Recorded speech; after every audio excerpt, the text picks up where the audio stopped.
네, 작년에 폴란드의 초대형 수출 계약을 성사시킨 이후로 이 K방산이 건국 이래 최대 호황기를 맞은 듯 싶습니다.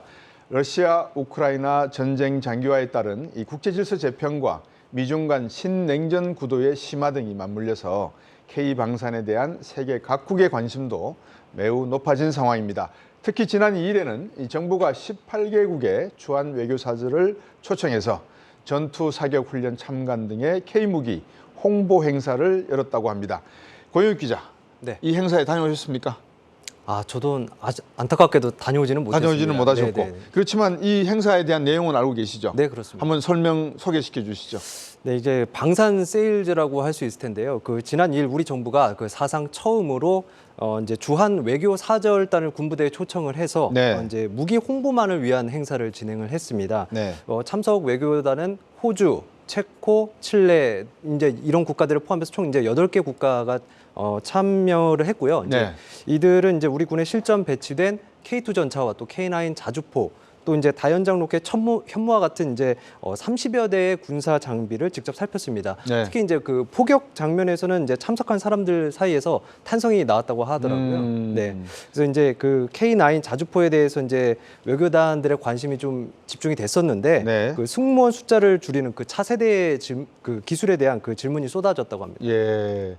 아무래도 이 무기의 직접적인 정확성이나 타격력을 목도한다는 것이 우리 정부 입장에서는 홍보 차원이나 또 판매 차원이 상당히 유효했을 건데 어떻습니까? 양욱 박사님하고 우리 이동원 연구위원께서 보시기에 우리의 방산이 어떤 이유로 주목을 받고 있다 이렇게 보시는지.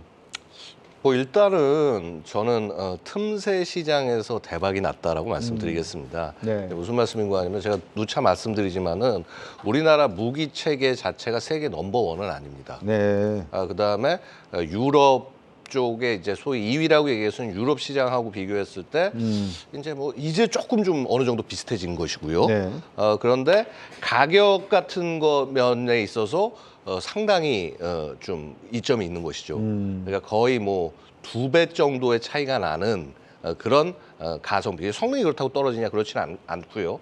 자, 그런데 뭐냐면요. 가격의 문제든 아니든 이런 것들을 떠나서 지금 러시아 우크라이나 전쟁이 이제 갑자기 발발을 하면서 네. 특히나 나토에 있는 국가들이 급작스럽게 이제 군비 증강을 하기 시작을 했는데 사실 폴란드 계약이 사실 그런 대표적인 예입니다. 네. 원래 같으면 저 있는 물량을 미국과 독일이 전부 만약에 소화를 했다고 한다면은요, 네. 우리에게 기회가 그렇게 크지 않았겠습니다만은 미국이라든가 독일이 지금 현재 저 폴란드가 급작스럽게 요구하는 저 물량을 전부 소화할 수도 없을 뿐더러 그다음에 워낙 사업 규모가 크다 보니까 네. 액수도 사실 굉장히 중요한 요소가 되는 거거든요. 네. 그런 부분을 대한민국이 만족시켜주고 자 빨리 생산해주고 네. 또 심지어는 기술까지도 일부 이전해 줄 수 있다. 네. 이런 부분이 있기 때문에 네. 폴란드 입장에서는 이제 약간 그런 것이죠. 야, 우리도 차기의 방위 산업을 한번 좀 키워보자.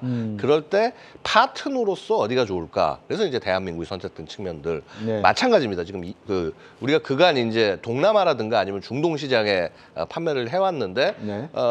특히 이제 중동 시장 판매가 갑자기 불이 붙은 것도 어떻게 보면 미국과 중동 각국 간의 관계가 예전 같지 않은 이런 상황들이 반영된 것이고요. 예. 또 특히 이제 특히 이제 중동 국가들이 많이 화가 나 있죠.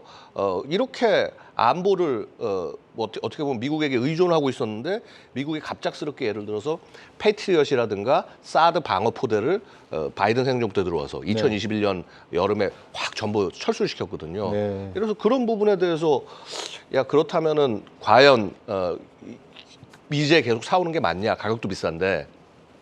그런 맥락에서 성능도 상대적으로 괜찮고 네. 가격도 좋고 그리고 심지어는 이제 그 나라들을 지금 생각하는 것이 자기들도 역시 국내 생산을 해야겠다. 그래서 그 파트너로서 대한민국을 지금 이제 지정하는 그런 부분들이 네. 지금의 성과로 나타나는 것이 아니겠나 네. 그렇게 말씀드리겠습니다. 이동원 연구위원님. 조금 보태서 설명을 드려보면은 네. 일단 작년 2월에 전쟁이 발생을 했는데 네. 이런 국지 전면전을 아무도 예상을 못했던 상황이었고요. 네. 아프간 전쟁이나 이라크 전쟁 같은 거는 미국이 특수전 형태를 띄었기 때문에 네. 이 무기에 대한 전 세계 관심이 쏠릴 이유가 없었던 상황이고 네. 러시아 우크라이나 전쟁이 발발했을 때는 전 세계가 주목할 수밖에 없는 상황이었어요. 네. 다음은 나일 수도 있는 거고 내가 대비를 안 하면 여기에 어떻게든 엮일 수도 있는 상황이기 때문에 그래서 이런 우리나라가 갖고 있는 양욱 의원이 말씀 주신 것처럼 우리나라 무기 레벨 수준의 무기들이 주목을 받는 상황이 돼버린 거죠. 네. 그래서 18개 국가에서 이렇게 와서 네. 보는 게 나도 해당될 수 있는 거기 때문에 지금 관심을 가져야 되는데 이런 무기가 우리나라가 다 라인업을 갖고 있고 네. 이런 라인업을 갖고 있는 국가에서 웜업이 된 나라가 없기 때문에 네. 가서 바로 쏘는 걸 보고 필요하면 내년이라도 갖다 줄게 하는 그 특수성이 우리나라에 집중이 돼 있는 상황이라 네. 이게 아마 시간이 가면 점점 더 부각될 수 있는 여건인 것 같습니다. 네.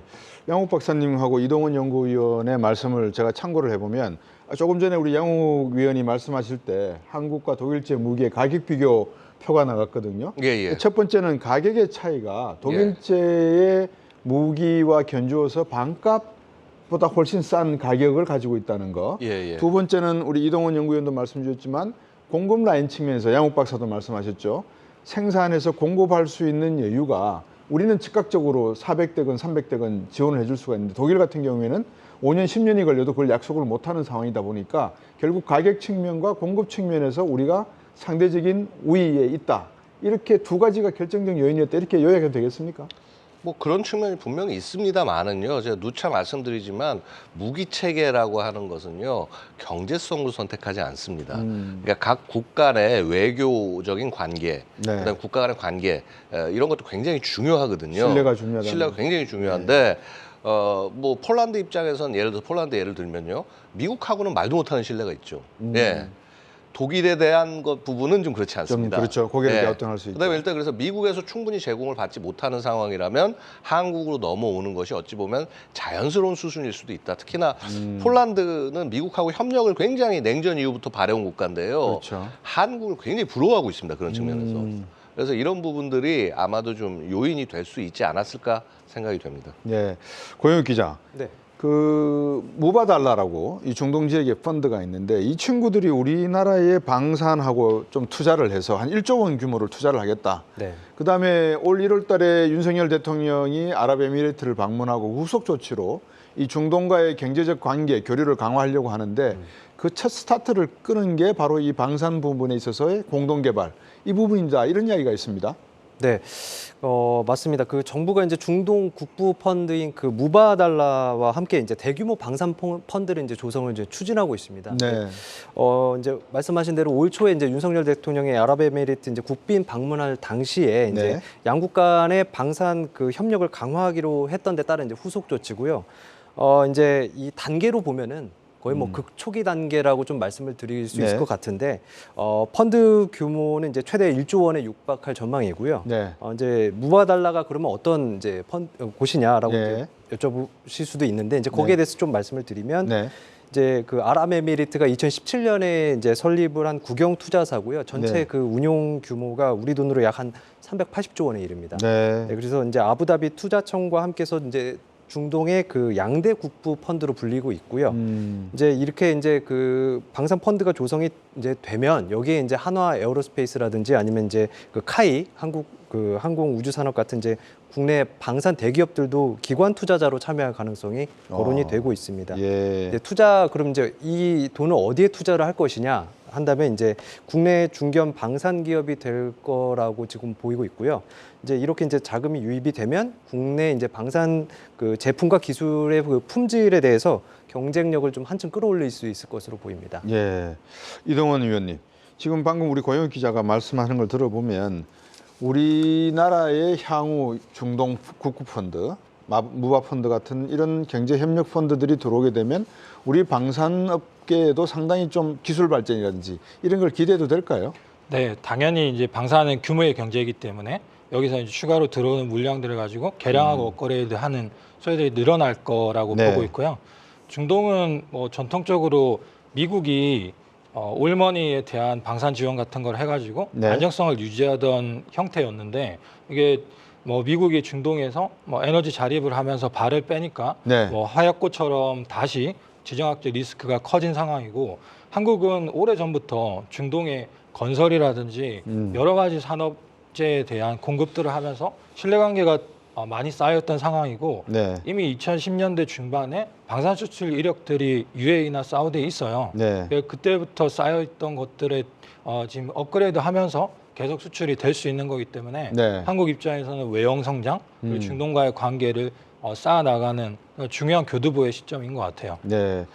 한 국가의 산업이 발전을 하려면 여러 가지 금융적인 또 재정적인 지원이 뒤따라야 되고 정책도 만들어져야 되는데 이 양욱 위원님 어떻습니까? 지금 러시아 우크라이나 전쟁이 작년 2월 달에 시작을 해서 아직까지 진행 중에 있고 많이 들리는 이야기를 보면 이 미국 방산업체가 대만을 방문했다는 소식도 들리고 네. 또 우리나라가 박격폭탄이라든지 뭐 150mm, 5mm 폭탄 같은 걸 수출했다는 이야기도 들리고 뭐 자세한 내용은 안 알려져 있습니다만 그러다 보니까 한미일 또 북러중 간의 긴장 관계도 좀 이렇게 돋아나는 것 같고 예. 그러다 보면 K 방산이 앞으로 가야 될 방향성, 역할 이게 조금 더 중요하게 부각되는 상황이 아닌가 이렇게 느껴지긴 하는데 어떻게 보십니까? 그러니까 사실은 이제 이게 되게 좀 조심스럽게 우리가 접근해야 될 부분이 그렇죠. 뭐냐면요. 이런 거죠.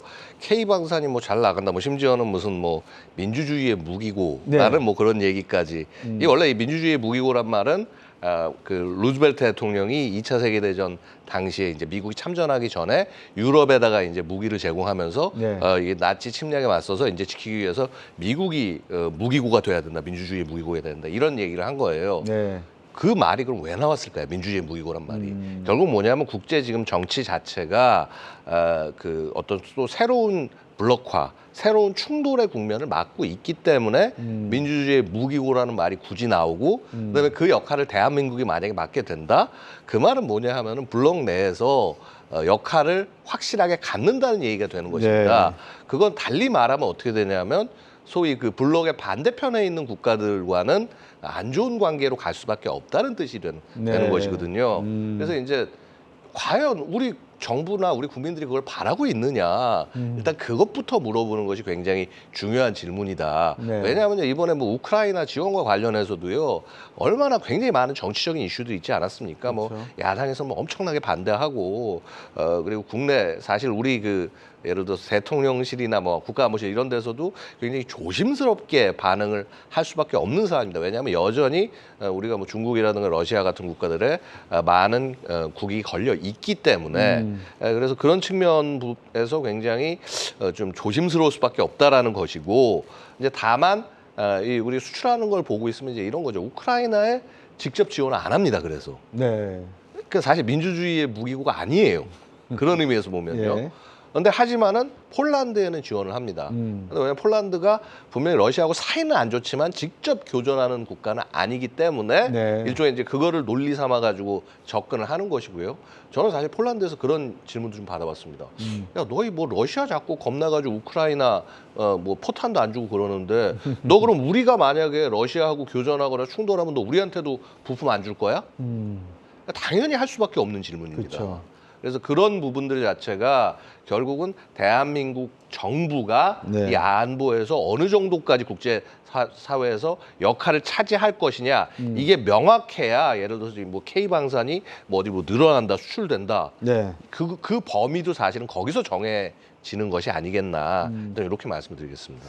이제 이 정도 말씀을 듣고 보면 결국 궁금해지는 게 이 방산업, 특히 이 글로벌 방산업에 대한 전체 산업 규모와 이 앞으로 미래 성장 가능성이 어느 정도 되는지 이걸 좀 알아봐야 되는데 고영욱 기자, 네. 한번 설명해 주시겠습니까? 지금 세계 글로벌 이 방산업 산업 규모는 어느 정도 되고 또 어떤 분야들이 지금 주목을 받고 있고 방산 쪽의 강국들은 어떤 포지셔닝을 취하고 있는지 한번 설명을 주시겠습니까?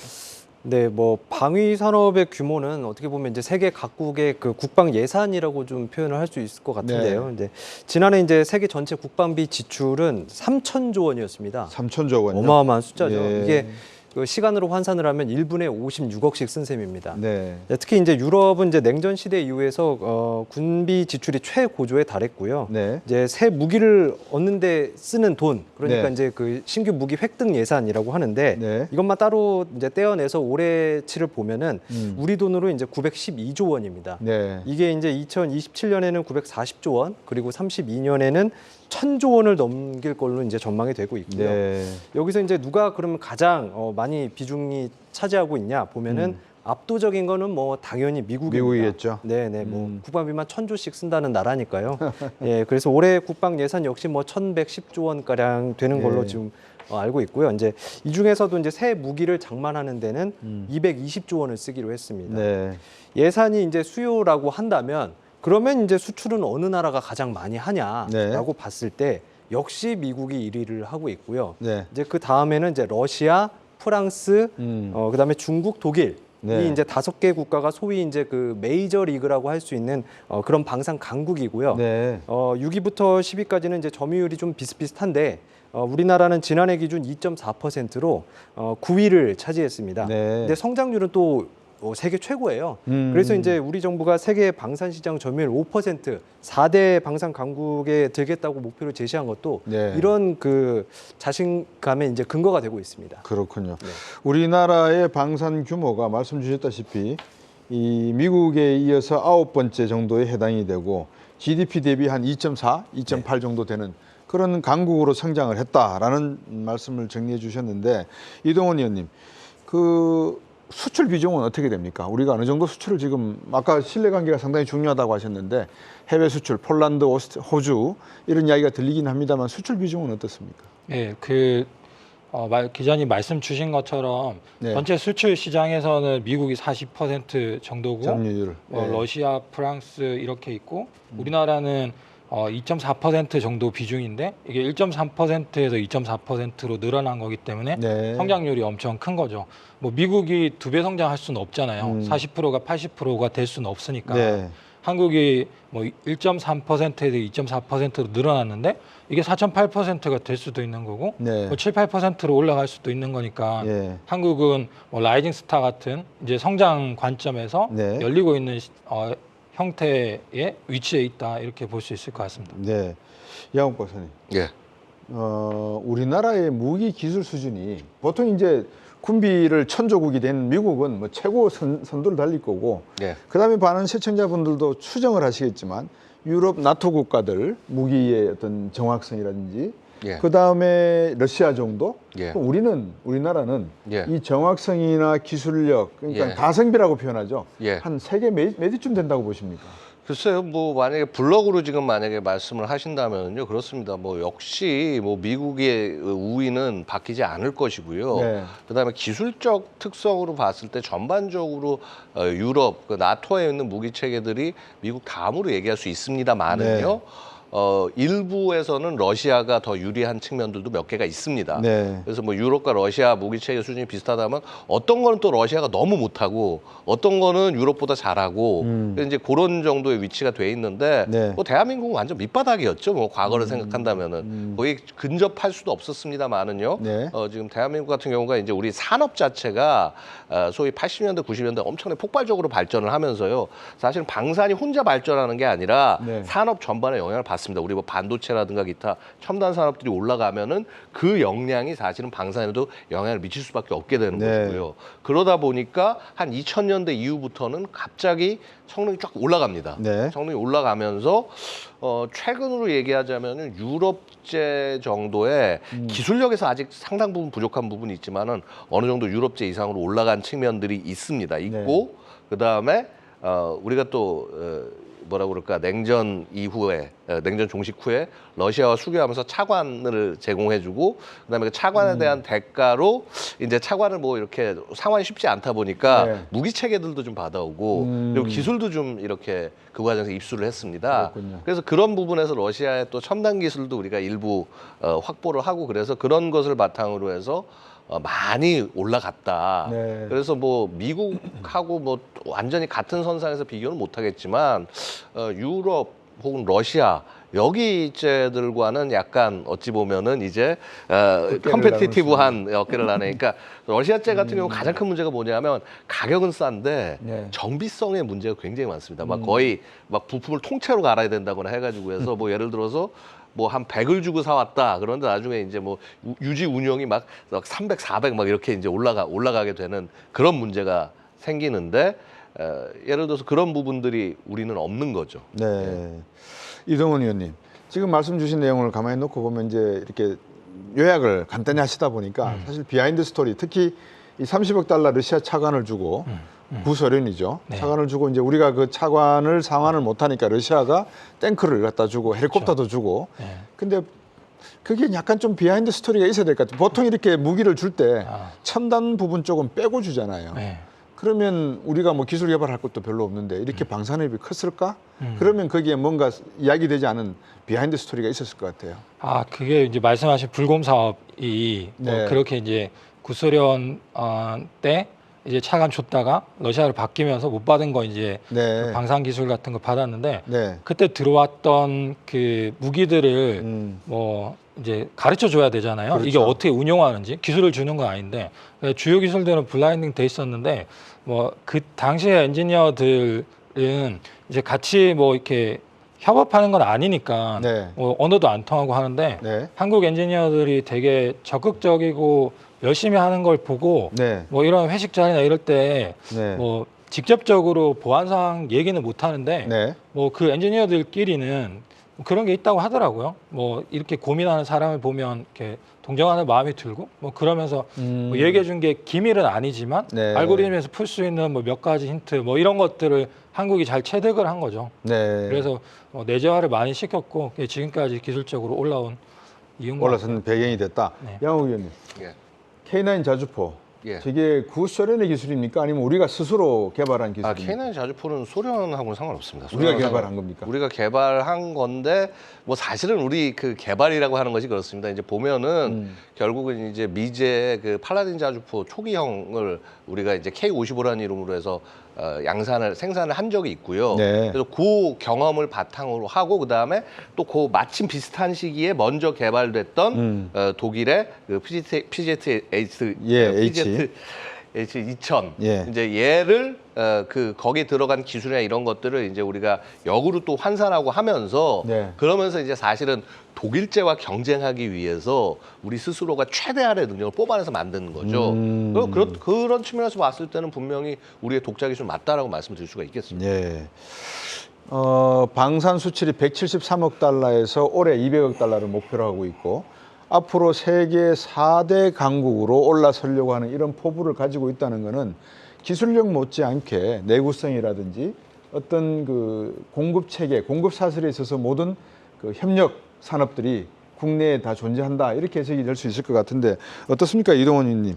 지금 4강 목표 보시기에 그냥 이렇게 뭐 좋은 이야기만 하지 마시고 네. 가능하다고 보십니까? 가능하다면 어느 정도 기간이 걸립니까? 그 박사님 방금 이제 되게 좋은 포인트 말씀 주셨는데요. 네. 이게 공급 사설이 다 있다는 의미가 사실 우리나라 입장에서는 그냥 우리나라 할 것만 한 거예요. 네. 그 뭐 분단 70년, 50년대부터 분단 70년 동안에 대치 상황들이 계속 되니까 거기에 맞는 무기들을 개발하고 업그레이드하고 한 게 70년 동안 온 거예요. 네. 우리가 수출을 하려고 그 무기를 만든 게 아니라 북한이 바로 앞에 있으니까 거기에 해당되는 무기들을 계속 했는데 네. 다른 모든 국가가 이런 흐름이 없었거든요. 네. 이 국지전을 하는 그 국가들은 게릴라전이나 이런 거니까 무기를 네. 개발하는 수요가 없었고 유럽은 2차 대전 이후에 군비를 감축하는 게 평화를 갖고 온다는 마인드였고 네. 미국은 동떨어져 있었고 하니까 우리나라는 그냥 우리나라 할 일을 열심히 했는데 어느 순간 보니까 시장이 열린 거죠. 네. 그래서 우리나라는 당장 뭐 북한의 미사일을 아까 저희 프리토킹에서도 뭐 그런 얘기 했는데 전쟁이 일어나면 어떻게 되냐. 그러니까 미사일이 잘못 떨어지면 전쟁인 상황이기 때문에 네. 그 준비로 생각하면 워밍업을 다 해놓을 수밖에 없는 문제가 생길 때 바로 전쟁을 할 수밖에 없는 상황이니까 말씀 주신 이 공급 사슬이 다 엮여 있는 상황에서 네. 우리는 수출을 수출? 그러면 우리는 갖다 줄게. 이런 게 그냥 하던 일을 하던 건데 외국 입장에서 보면은 다들 준비가 안 된 상황에서 전쟁이 터졌는데 한국이 그런 사슬이 잘 갖춰져 있으니까 그래서 수출이 잘 될 거냐 했을 때 당연히 잘 될 수밖에 없는 게 지금 갖다 줄 때는 거의 한국 무기들이 네. 유일한 흐름을 갖고 있는데 뭐 3년이 되고 5년이 되면 이게 올라오겠죠. 네. 다른 국가들이 올라오기 전까지는 당연히 한국이 우선순위에 있을 수밖에 없는 것 같고 수출은 계속 늘어날 것 같습니다. 네. 그러니까 이런 측면이 있을 것 같아요. 그러니까 보통 우리가 무역, 어떤 뭔가 거래가 일어나는 이유는 가장 핵심적인 원칙이 뭐겠습니까? 잉여겠죠, 잉여. 예. 결국 우리 어떤 무기 체계라든가 이런 것들 만들면서 사실 우리 굉장히 나름 큰 대군을 가지고 있는데 이런 부분들이 이제 슬슬 잉여가 되어가는 겁니다. 그러니까 결국 잉여가 발생하지 않기 위해서 다른 사업을 새 사업을 진행하거나 이렇게 보통 돼야지 이제 가는데 그런 부분도 마땅치 않은 상황에서 전쟁이나 이런 상황들이 생기니까 사실 잉여를 우리 입장에서는 처분할 수 있는 것들이 많이 늘어난 거죠. 네. 그럼 이렇게 그러니까 규모의 경제가 기존에 있는 상황에 살짝 줄어들려는데 네. 갑자기 전쟁 상황 이런 걸 통해서 다시 이제 늘어나는 겁니다. 그러니까 네. 이거를 산업적으로 걸고 얼마큼 절묘하게 연결시켜 가느냐가 사실은 정부가 좀 해야 될 일 중에 중요한 일 중에 하나라고 말씀드릴 수가 있어요. 그 우리가 국방이나 안보 이야기를 하다 보면 늘 나오는 이야기 중에 하나가 전작권에 대한 그 회수라든지 이야기가 나오고, 그다음에 소위 말하면 규제가 있습니다. 우리가 가지고 있는 그 필연적인 규제, 다시 말해서 미사일 사거리를 미국으로부터 제재를 받고 있고, 하지만 이게 어느 정도 풀리고 난 다음에 현무 원투가 개발이 되면서 1000km까지 날아가는, 이제 그렇게 되다 보니까 우리의 방위 산업이 성장하는 데 있어서 미국의 관리 감독이라는 표현이 좀 어떨지는 모르겠지만 이러한 규제, 글로벌 규제가 존재한다는 것이 어떻게 우리가 극복해내느냐, 또는 미국을 설득해내느냐, 일본을 설득해내느냐, 이 측면도 중요할 것 같아요. 외교적인 측면에서. 그러니까요, 지금 이제 우리가 아까 좀 그 같은 질문의 연장선상인데요. 네. 우리가 무슨 뭐 이렇게 어떤 이 소위 공급망, 이 주요 방산무기체의 공급망을 전부 다 무슨 대한민국 안에서 하고 독자로 갈 수 있냐, 절대 아닙니다. 네. 공급망 상당 부분은요, 우리가 미국의 공급망에 속해 있는 부분들이 있습니다. 네. 그다음에 바로 그런 부분들 때문에 우리가 완전 독자 수출을 아무 나라에나 할 수가 없는 거예요. 없는 왜냐하면 거다. 익스포트 컨트롤을, 수출 규제를 미국이 걸거든요. 네. 그 건나라에는 그게 섞인 건 아무도 못 파는 겁니다. 그렇겠죠. 그래서 이제 그런 부분들을 최소화하기 위해서 우리가 독자하는 방향으로 최대한 나가지만은요, 결국은 예를 들어서 가장 대표적으로 항공 분야 이런 거는요, 절대 미국의 저기서 벗어나기가 쉽지가 않다는 거죠. 그렇다면 어떤 분야는 우리가 독자로 일부 갈 수 있는 분야가 있을 거고, 그렇겠네요. 어떤 분야는 완전히 못 가는 분야라고 한다면 각 분야별로 전략은 다를 수밖에 없다는 겁니다. 이 질문 간단하게 한번 드려볼게요. KF-21, 예, 4.5세대 전투기. 예. 국산화율이 어느 정도, 몇 퍼센트 정도 됩니까? 보통 이제 우리 국산화율 뭐 60%, 뭐 65% 이렇게 얘기를 하는데요. 네. 그 퍼센테이지가 절대 중요한 게 아닙니다. 아주 간단한 사례를 들어볼게요. 예를 들어서 대한민국에서, 그러니까 이 항공기에서 제일 중요한 게 뭐냐 하면은요, 네. 항전 장비도 있지만 일단 제일 기본 중에 기본 엔진입니다. 엔진이죠. 근데 엔진을 그럼 국산화를 할 수가 있냐? 지금 뭐 일단 국내 생산을 하고 있는데 핵심 부품들이나 이런 것들을 국내 생산할 수 있냐 없냐가 제일 관건이거든요. 대표적으로 터빈 블레이드라든가, 네. 안 그러면 그 터빈 블레이드 옆에 돌리는 베어링 같은 거. 네. 근데 이 베어링 기술 때문에 이건 우리가 독자로 하면 돼. 이거 미국서 가져와야 돼요. 네. 그러니까 이런 것들이 되게 우스워 보이고 가장 기본적으로 보이지만 그게 되느냐 되지 않느냐, 이게 굉장히 핵심인 겁니다. 그래서 그러니까 그렇게 우리가 좀 일도양단으로 말하기는 좀 어려운 측면이 있다라고 말씀드리겠습니다. 네. 산업이 이제 커가는 과정에 있으니까 어떻게 이거를 잘 발전시켜서, 우리가 현대자동차도 처음에 나올 때 다 엔진도 수입했었지만 이제는 엔진을 디자인하지 않습니까? 이제 조금 시야를 돌려서 우리의 수출 잔고, 방산 수출 잔고 이쪽으로 한번 말씀을 여쭤볼까 합니다. 우리 고용욱 기자님, 네. 어떻습니까? 지금 뭐 K2 전차, K3 자주포, 그다음에 뭐 FA-50 전투기 상당히 수출이 많이 늘어나고 있는데, 앞으로 우리나라의 이런 방산 수출 잔고라든지 어떤 방향으로 갈 거다 이렇게 예상이 되십니까? 뭐 이제 요약해서 설명을 드리면 더 늘어날 것이다라고 좀 이제 말씀을 드릴 수 있을 것 같고요. 네. 이유는 이제 그 지난해 우리가 이제 22조 원 우리 돈으로, 그러니까 네. 170억 달러 정도 이제 수출 계약을 이제 맺었었는데, 그 전에는 75억 달러였거든요. 네. 이 사이에 이제 벌써 이제 2배 이상이 늘어난 거죠. 네. 근데 그것도 대단한 거였는데, 이게 그러니까 2021년도 대단한 거였는데, 왜냐면은 이제 그 전에 연평균 30억 불 정도였으니까, 그러니까 네. 두 배가 된 겁니다. 그럼 이제 어떻게 이렇게 좀 수출이 늘어났냐 보면은 뭐 이제 네. 뭐 말씀하신 대로 뭐 폴란드 건 역시 빼놓을 수 없고요. 네. 이 중에서 이제 우리가 1차 계약으로 120억 달러, 그러니까 15조 원 정도를 이제 맺었었는데, 이제 앞으로 남은 게 이제 또 있습니다. 폴란드와 2차 계약 45조 원 정도의 규모의 이제 그 2차 계약이 남아 있고, 네. 그렇기 때문에 이제 수출 그 금액 또 수출 잔고는 더 늘어날 걸로 보이고요. 네. 현재까지 누적으로 했을 때 우리나라 이제 주요 5대 방산 기업 하면은 뭐 한화 에어로스페이스, 뭐 카이, 뭐 예. 예, 대우조선에 여러 곳 있지 않습니까? 예. 이런 곳들의 그 수주 잔액이 지금 이제 100조가 넘어가는 상황입니다. 네. 네.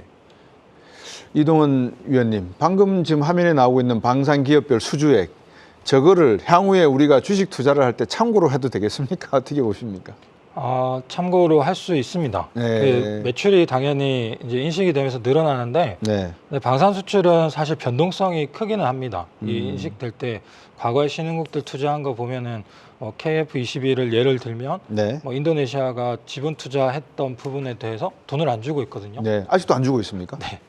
뭐 이런 그 변동성은 있습니다. 네. 근데 장기적으로 봤을 때 방산은 내수주였거든요. 네. 대북 대치 상황들을 가지고 내수주 관점에서 접근하던 게 수출주로 전환됐다는 게 의미가 있습니다. 네. 뭐 저는 투자 시장에 있는 사람인데 뭐 통신이라든지 금융이라든지 이런 내수주가 받는 멀티플은 제한돼 있거든요. 네. 수출이 없으니까 성장성에 제한이 있는 건데 방산은 그 내수주였던 게 수출주로 전환됐으니까 아까 주신 것처럼 네. 이 3조 달러에 이르는 이 시장에서 우리나라가 2.4%밖에 수출 점유율을 못 차지하는데 이게 1%씩 늘어날 때마다 국내 방산의 매출은 2배, 3배, 4배가 늘어날 수 있으니까 그걸 가지고 투자에 적용은 할 수 있죠. 네. 다만 이건 굉장히 긴 시계열이기 때문에 저희 양욱 위원님이 항상 얘기하시는 것처럼 이 단기의 호흡이 아니라 장기로 보는 게 필요합니다.